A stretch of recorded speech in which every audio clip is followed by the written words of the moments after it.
Hi friends, let's set up an obnoxious background. This is my personal favorite piece of Stranger Things merchandise. It's a plush of Barb's dead corpse.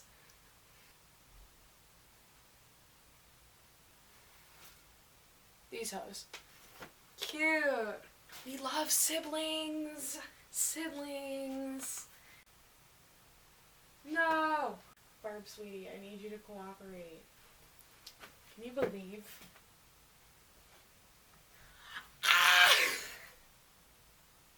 Oh my god, oh my god. Oh. This is not going as planned. I have more, because I'm a mess, but I think this will do.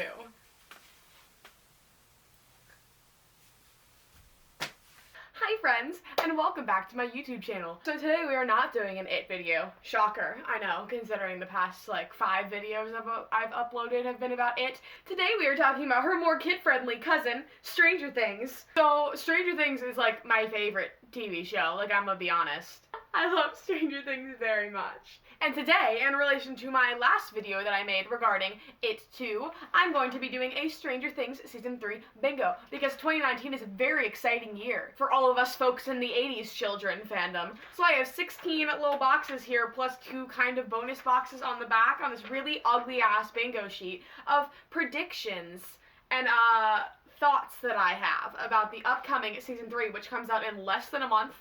I'm so excited. So let's just go right into it. If you haven't seen my It predictions video, go watch that first, I guess, and then come back over here and you can see this one. Wow, cute. Spoilers ahead for Season 1 and 2, obviously, because this is about the 3rd season, and this is based off of predictions I have due to what has happened in the 1st and 2nd season, and regarding the trailer that came out a few months ago. I'm also repping my limited edition Stranger Things Season 3 Target exclusive shirt with limited to 1,985 pieces, because in 1985 is when this takes place. Okay, let's go.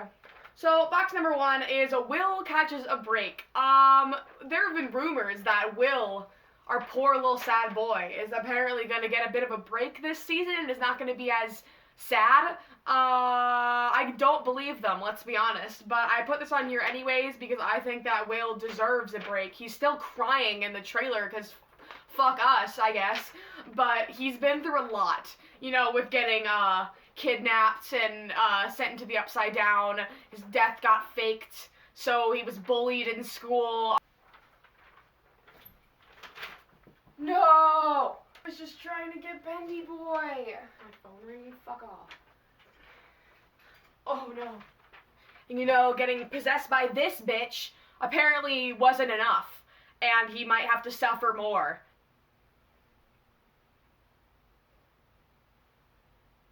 I'm very upset about that, so we're gonna hope for the best. I give up. No, guys. 11 and Will, they're going in timeout because they can't stand up for shit. So y'all are going over there, and Bendy Boy is taking your place. That is his name. I refuse to call him by any other name. He is going right there. Let's continue. So box number 2 is lots of Dustin and Steve. This is based off of Season 2 and the events of Season 2 and the audience response that Dustin and Steve's mother and son relationship has received from the public. I would call it like a brotherly relationship, but now with like the memes and stuff and of Babysitter Steve being the mom, I'm gonna call it a mother and son relationship. So also that's also based off of a bit of the trailer and the Coca-Cola ad, which had a little Steve and Dustin banter. But I think they're gonna have lots of fun times. And I think Steve is going to revive his role as the babysitter and is going to have some fun bants with the kids and is going to help them fight stuff even though he barely knows what the fuck is going on 2 seasons later, because he's the best. And yes, let's move on. My third box is Billy Goes Missing. So, people who have names that start with B in Stranger Things tend to have very bad luck, and I think that Billy is next on the list. I don't know if he's necessarily going to die, but I definitely believe that he's going to go missing because they released the episode titles a couple months ago, and one of them was called The Case of the Missing Lifeguard or something, and Billy is a lifeguard in this season at the Hawkins Public Pool. So I think that something's going to happen to Billy, and so we're going to have some sort of conflict with Max of her being like, should I save my stepbrother because he's my stepbrother, or should I just be like, fuck it, take care of yourself because you're mean to me? You know, character development. Love that for her. My next box is kind of stupid and obvious, but it's lots of plot stuff happens at the mall. So the Starcourt Mall is like a really big thing that they're pushing in all their advertising. Like there's a lot of merch with the Starcourt Mall, and there was that fake little commercial, it was in the trailer, it was in the ad, it's gonna be the haunted house at this year's Halloween Horror Nights, which I am going to. I already got my tickets, so excited. But yeah, they're really pushing this mall, and also the last episode of the season is called The Battle of Starcourt, so it's kind of self-explanatory, but yeah, I think that the mall is going to be the big staple point of the season, kind of like hand in hand with like the Upside Down and the lab, and like I think the mall is gonna be like a really heavy plot driving location. Next we have Robin Doesn't Do Much. This is also kind of a stupid box, but Robin is one of the new characters. She is Steve's co-worker, and people have lots of theories about her, like that she's gonna be Steve's new love interest, or she's gonna be friends with Nancy, or all this kind of stuff. I don't think that she's gonna have a really big part in the story because I think introducing brand new characters at this point is kind of risky, especially because as far as we're concerned, they're only doing 4 seasons of the show, and we've already had 2 seasons, so we kind of gotten used to the characters that we already have, whereas in last season we got Max and Billy as new characters, and now they're like a big part of the story. I don't think she's really gonna have a lot to do with the main plot, but I think she's going to be involved with whatever side plots Steve is a part of. So this box is the main reason why I wanted to make this video, because I have concerns, and I want to discuss these concerns and see if anybody shares these concerns or if I'm just completely overthinking it and going crazy. My next box is Something Bad Happens to Mike. Now this is based off of one thing and one thing only, and that is that Funko, they released their Stranger Things Season 3 merchandise line. So they do this for all pop culture things, basically, is that a couple months in advance they release their whole line of merchandise for whatever TV show, movie, game is big right now. Problem is, there is no sign of Mike anywhere in this merch line. Keep in mind, there are lots of characters in the Funko Pop line especially, and the Funko Pop line is kind of what I want to focus on because that's like the main Funko thing. So there are like 4 different 11s in different costumes. There's one of Will, one of Dustin, one of Lucas, there's one of Erica, one of Max, there's one of Hopper, but no sign of Mike anywhere in this merchandise line, specifically the Funko Pop line. And that worries me a lot, because Funko makes pops of everything, like everything. I mean, even over here, I have like 11 in like 5 different outfits from the 2 seasons. Like, they make pops of everything, and the fact that they're not making Mike at all so far from what we can see is very concerning and makes me think that something is going to happen to him or he's going to die in this season. And I know that's like totally jumping to conclusions, and that's the totally pessimistic approach, but like, I'm scared. Now, I could be totally overthinking this, like I said, and he could be a San Diego Comic-Con exclusive, but I think that's kind of weird that they would release Mike, one of the primary characters, as only a convention release and not as a wide release, especially considering they have 11 and 4 different outfits. Like, just release one of the 11s as an SDCC exclusive. Like, why? I'm worried, so I don't know. I know a lot of other people were kind of like, where's Mike? When the collection released, but what does this mean?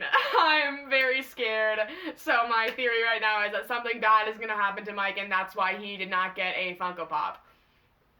Okay, next, let's go into a more optimistic box. It is Jopper Happens. So Jopper is everything. Jopper, if you do not know, is the ship between Joyce Byers and I almost called him David Hopper. because it's David Harbour.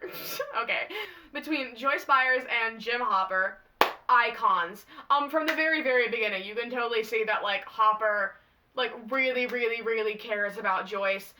They were close friends in high school. They could have dated in high school. We don't know. David Harbour is also, like, a huge supporter of Jopper and is always posting, like, meme jokey stuff on Instagram. And he's, like, really close friends with Winona. There was a shot in the trailer of Hopper at what looks like a nice restaurant and a nice suit. And I'm like, oh my god, are they going on a date? Now, they could fake us out again, like they did with season 2 when we thought the Jopper was going to happen in season 2. But they're like, ooh, Joyce is getting a boyfriend. Everyone's like, oh my god. And it was Bob. Now, don't get me wrong, I love Bob. Rest in peace. He was the best. But I think we deserve to get Jopper. Like, it's been 3 seasons, and they've been, like, darting around the bush for, like, 2 whole seasons. And they just deserve to be happy because, like, Hopper's been through so much and Joyce has been through so much and they obviously love each other so much and I just want them to be happy. Anyways, let's continue on to my next box, which links into the Jopper happens, which is Elle befriends Will. So, and we're gonna jump really far into the future. So if Joyce and Hopper end up getting married, then that means that Eleven and Will and Jonathan will be step-siblings, which means that Eleven and Will could have a totally awesome brother-sister relationship, which is honestly what we deserve, because that's the cutest thing ever. Because, to this point, we really haven't had a lot of interaction with Eleven and Will. Like, Will was missing in all of season 1, and then he was, like, knocked out when she came back at the end of season 2, so as far as we know, they've only really, like, interacted at the snowball. So, like, we deserve a friendship between Will and Eleven, because I think that they would just have such, like, a wholesome friendship, and it's what we deserve. Okay, my next one is Erica doesn't team up until later. So it's very apparent that Erica, Lucas's little sister, is going to be a way bigger part of this season. She was in the trailer. She's been doing a lot of press tour stuff. She got a Funko Pop. Mike didn't get a fucking Funko Pop, and Erica got a Funko Pop. What does he mean? So, but I think that Erica isn't gonna, like, team up with the gang until later. Like, I think that she's gonna kind of be in the background for most of the season, and then at the end of the season, they're gonna kind of recruit her because they need someone tiny, because they're not kids anymore. So they need someone small to do something sneaky. Because, like, the shot of the trailer looked like she was climbing through an air vent, and I'm like, yes, queen. Like, we love sassy Erica Sinclair. I'm ready to see her do some badass stunts with the gang. Okay, my next one is lingering Lumax versus Dustin conflict. So this is also kind of apparent because of the trailer. So it's been announced that Lucas and Max are in a relationship in this season, as well as Mike and Eleven. And I think that that is going to cause problems with Dustin, because along with the supernatural conflicts, with any good writing, you have to have a sub-conflict beneath the main conflict. And usually the sub-conflict is a man versus man conflict that involves 2 or more of the main characters who are supposed to be on the same side, having something that opposes the 2 of them and sort of drives them apart to then grow them closer for the main conflict resolution. Writing school. So because of this, I think that there's still going to be lingering tension with the fact that Max and Lucas are now together, because Dustin had a crush on Max in the 2nd season along with Lucas, and he kind of lost her to Lucas. And there's a shot of him in the trailer where he's looking real sad, and, like, Lucas and Max are, like, all happy, and it just makes me really sad, you know, because, like, Mike and Eleven are all happy now, Lucas and Max are all happy, and then Dustin and Will are just kind of in the corner being sad boys. Like, Dustin has Steve, right? But, like, I feel like that's not the same. Like, we haven't had enough time to really be like, yes, like, Dustin is at a good point in his life, like, he's the happiest boy he can be. Because he's not, you know? Not necessarily that he needs a relationship, but, like, I just feel like he needs to, like, come out of the ashes and just be a stronger person, like, go through something on his own that sort of gets him past this. So I feel like there's going to be some sort of conflict that then resolves with everybody being happy and dandy. Like, kind of like his dark plot line in season 2, I think that Dustin deserves his own little plot line, perhaps with Steve, like, it could be like a duo plot line. Either way is fine, but I think Dustin needs his own thing that can kind of officially get him over the fact that Max chose Lucas over him, because I think that that's real sad, and he deserves happiness in his life. My next one is Malevolent Fluff. So this is kind of vague, but I think that we're gonna get oodles of Maleven content in this season because, you know, season 1 was kind of setting up Maleven. Very end of the season was like, oh my god, they're together, they're so cute, we love puppy love. Then she dies, and she's gone for like a year, and Mike is sad boy hours for like a year, and then she comes back at the very end of season 2, and they're super happy and in love, and we stan, and they're so cute, and we support them with every ounce of our hearts. But so because of that, because we've had to suffer for all of this time, and because those characters have had to suffer and be apart for all of this time, I believe that that the Duffers are going to let them just be happy for a bit. Like, even if it's just like half a season, and then they have to go through a bunch of drama. I don't think it's going to be drama with them, by the way. I don't think that they're going to have any interpersonal issues at all. I think they're going to be in a happy, strong relationship throughout this season. I don't think we're going to have any angst. I just think that they're going to kind of get caught up in all the drama and supernatural nonsense that's going to be going on this season, but they're going to prevail strong and together, because, like, we've suffered enough. Like, just let them be chill for one season. And elaborating on that, there's been little snippets in the trailer of them being, like, cute, like, holding hands, and there was the kiss in the Coke commercial, and, like, I'm so excited. Like, they're just really wholesome. Like, they're just really sweet and wholesome, and they're just, like... Okay, now my next one is what I want to chat about, because it goes off of Maleven, and I think I'm gonna have a hot take. So, my hot take is that no Byler, but potential development for Will. So I have, here's my cup of tea about Byler. I think that shipping Byler, which is the ship between Mike and Will, if you don't know, I think that shipping Byler is totally harmless. It's totally fine, you know? Like, ship who you want to ship. What I have a problem with is when Byler shippers come in and try to, like, say mean things about 11, or, like, say shitty things about Mike and 11, and try to, like, diminish their relationship, and, like, attack the writers, and, like, attack a bunch of people on the internet, because Byler isn't, like, a thing. Now, I believe that Mike and Will have such an awesome friendship, and I think that nothing is going to change that friendship throughout the course of this show. However, I don't think that Byler, as people want Byler to be, like, a romantic, like, couple relationship, I don't think it is ever going to happen. Not, like, partly just because of Maleven, because Maleven is so widely received by society, but just because, like, it's not realistic.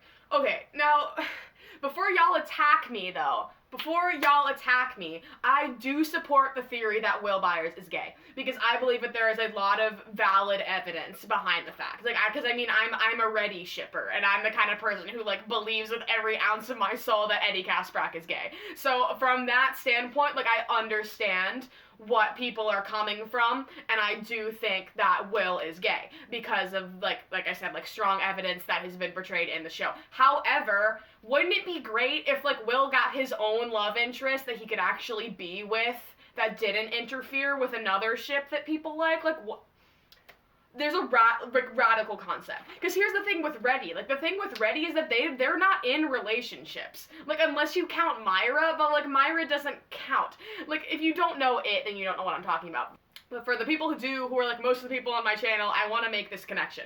The thing with Reddy is that both of them are single. Like, but in the adult section of the book, which is where the majority of the shipping happens, neither of them are in relationships. So we're not interfering with any personal relationships that are already established in the canon. Whereas the Byler shippers are attempting to interfere with the relationships that are already in the canon. And, like, trust me, I get, like, damn, these writers, like, blowing holes in my ship, like, stupid canon, right?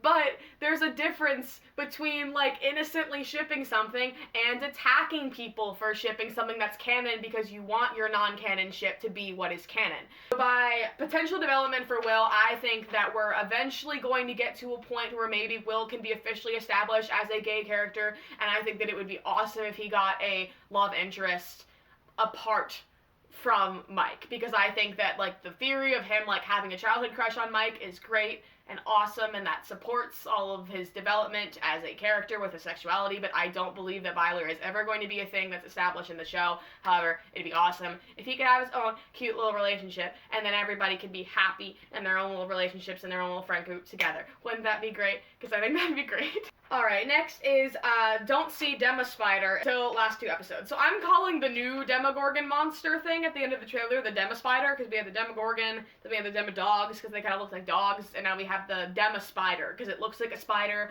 I'm calling it a Dema Spider. Even though that beautiful boy was in the trailer, I don't believe that he's going to show up until the last 2 episodes or so, because I think he's going to be the big bad. I don't think we're going to have something as daunting as the Mind Flayer that's sort of lurking for the entire season. I think we're going to have smaller things that are going to lead up to this giant monster battle, which is, like, not that great. Like, I hope I'm wrong, because, like, I feel like that's kind of, like, weaker than the season 2 plotline, because the season 2 plotline had such, like, a big villain, and so I could be totally wrong, and that could just be, like, the tiny boss, and then we could have a bigger boss, you know, because everything in the show is kind of modeled after video games. So I'm probably wrong, but I don't think he's going to show up until the end, even if he's not the big bad.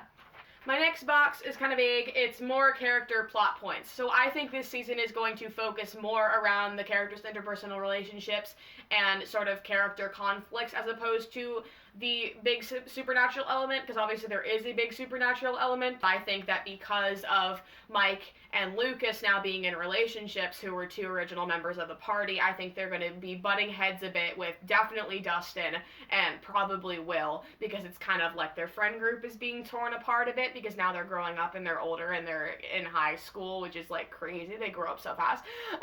But yeah, I think they're going to have some friendship conflicts, so we're kind of going to go back to the roots of season 1 with them, with, like, Lucas and his issues with Eleven, and then we have Mike and his issues with Max. I think we're gonna sort of continue with that, because they're still teenagers, and they're still gonna have angst, and they're still gonna have dramatic fights within their friend groups. So, yeah.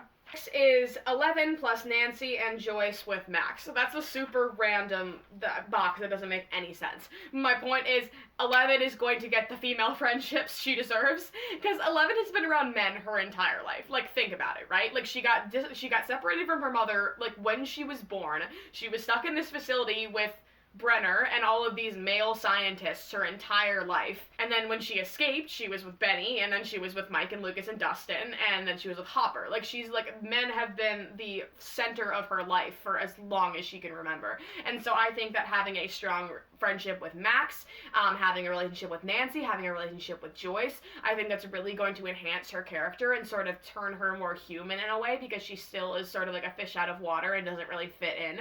So I think especially now that she's going into high school, especially Max is going to be, like, a big focal point of, like, trying to, like, bring out her girly side instead of show her how to be, like, a normal teenage girl, which is just wonderful and awesome. And honestly, like, my one request for this season was for Max and 11 to be friends, because I don't want them to be, like, catty the whole season, but they're not going to be, because in the trailer it looks like they're great pals, and I'm so excited because Millie and Sadie are really good friends, so I think they're going to work really well off of each other, and it's going to be really wholesome and cute. Last for my main box is the big one, and it's Steve dies. Don't attack me. Here's my reasons. I don't really have anything coherent. I just have an inkling. So obviously, like, we're not gonna get through this season with nobody dying, right? Because, like, Barb died in season 1, and then Bob died in season 2, so those were both kind of, like, Barb was kind of like a tertiary character, right? Like, she was at the very beginning, and her death was to create character development for Nancy. Then we had Bob die in season 2, and he was more of a secondary character. Like, he was more in the central plot line. We got to see more of him. He was connected with multiple characters in the primary storyline. So I think the only thing that could possibly be a next step is that a primary character dies. And I think that Steve is the only realistic option, because I think that he's gone through so much character development just with 2 seasons alone, and I think that he could easily just do something, like, heroic to sacrifice himself for the kids and just, like, be gone like that, which is really sad to think about. But I think that it's, like, the most realistic standpoint, because I think I don't think they're going to kill any of the kids. And I know that's hypocritical, because I have my whole 2 cents about Mike, but I think it's difficult to kill off children in mainstream television shows, because a lot of people, like, get really uncomfortable with that and, like, have problems with, like, young kids being killed off or dying in media because it's like they haven't like lived their lives, like they're still young, and it's just it's like that's like hard for a lot of parents. Like I don't even know like how to describe it, but like killing kids is kind of a gray area that a lot of television shows don't want to approach, and I especially don't think they're going to kill any of the kids in this show because the kids are, like, the main characters. Like, it's what the show revolves around. So they might have, like, another fake out like they had with Will and they had with 11, but I don't think they're going to permanently kill any of the child leads. So that makes me think that Steve is a realistic option because he is older and he sort of has this matronly standpoint now where he's like looking over the kids, and I think that it would just be really heroic and nice if we have to throw someone into the flames, like have it be Steve, but have him go out with a bang. And then I have two little bonus boxes, I guess, just because I wanted to like talk about this. So I had Jancy not really involved doing adulty stuff instead. So I really don't have any idea what Jonathan and Nancy's roles are going to be in this season. Like, they were in a tiny little snippet in the trailer, and they were looking very grown up, and it looked like they were sitting in a waiting room for an office. So that makes me think that they're not really going to be in the supernatural plot this time, that maybe they're gonna try to, like, move on from this point of their lives and sort of grow up and go out into the real world because they're not in high school anymore. So I think that could be interesting to have a more, like, human side plot to balance out all of the crazy supernatural stuff, but, like, other than that, I truly have no idea what's in store for them. And then, lastly, it's that no other experiments this season. So, last season, we had the whole thing with 8, which was a shot in the dark. They were just kind of, like, seeing what would happen, and it's safe to say that it did not receive a great response from the public. The 8 episode with 11 in Chicago was not really an episode that a lot of people liked, me included. Like, I don't hate it, but, like, I skip it during my rewatches, which, like, whatever, I feel bad. Like, it's part of the show, but I think having that one-shot side plot episode wasn't really a great idea that early into the show, and I think it put a damper on the concept of other experiments in general, because I think, like, that's such a giant mixed bag of things that they could do with having other experiments. Like, there's so much story there, and leading on to that, they just came out with the new comic series 6. So I have not gotten a hold of the first issue yet. I'm going to try to get that sometime this week. But I think that they're trying to play it safe right now and sort of focus on that. So if you want your, like, experiment fix, you can go read those comics and sort of focus on the main party in the show, because I think that having the whole side thing with, like, 11 and the experiments makes the show more about her, and I think they want to incorporate the rest of the characters more in the primary storyline instead of just having them kind of in the background while 11 finds out all this stuff about the Hawkins lab. I think we're going to get there eventually, but I don't think it's going to be now. So those were all my predictions and thoughts for Stranger Things Season 3. I am so excited. Like I said, it comes out in less than a month. I'm going to be there on the day it comes out, early in the morning. I'm going to watch the whole thing, 4th of July. Not doing anything until it's done. I'm very, very excited. Share your predictions and thoughts down in the comments below. If you agree with any of mine, if you disagree with any of mine, give me your 2 cents. Let's chat. So yeah, comment, like, and subscribe, and I'll see you guys next time. Bye!